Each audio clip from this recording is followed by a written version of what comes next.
Bu arada siz burada yeni mi başladınız? Doğrudur. İçeceklerden ne alırdınız? İçeceklerin hepsi kola olsun. Yalnız oyuncakları unutmazsak çok sevinirim. High calorie. Do you think his grandmother had good intentions? Really?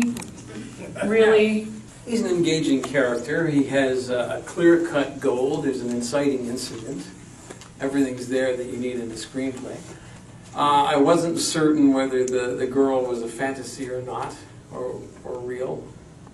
And then, you know, she's in a wedding dress and they walk into the ocean together, and I wasn't certain what was happening there. I was a little confused by that.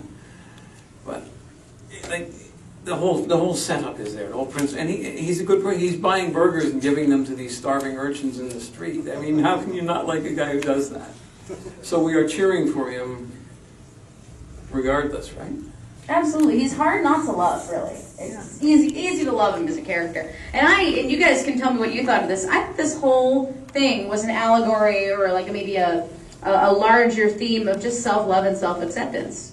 He's trying to change for this person, but that person isn't even really is a false motive, right?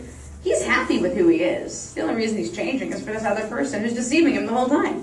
For me, I think there were some undertones of discovery of mental health and addiction, like addiction to food and how we justify it, how he justified buying 10 burgers by giving away 10 toys, yet this other guy justified being a car.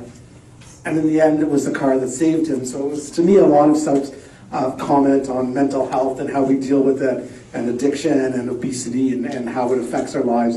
And everyone sort of suffers a little bit from that. Yeah, he is a character. He seems to find acceptance in that figment, him in that imaginary person walk up into the water happy. They are happy at the end of it. Yes. So I really appreciate the message at the end, the one that if they just embrace themselves as how they are, then they're going to be happy. I think he brought more misery onto himself when he tried to conform to his mother's or his grandmother's views. And I think she made him unhappy just by having intentions that were, you know, not accepting and trying to impose her own idea of what was good for him.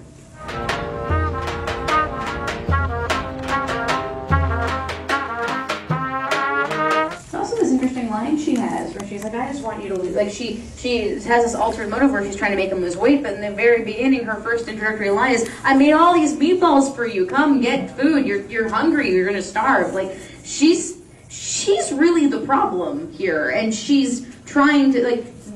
A lot of his misery is caused because he's trapped in her web, and it's a web that's maybe not intentionally problematic, but indirectly is problematic. I really enjoyed it, but I think that because it was in a different language and a different culture, there's some things that some of the humor and interactions that are probably really day-to-day understandable if you're in Istanbul.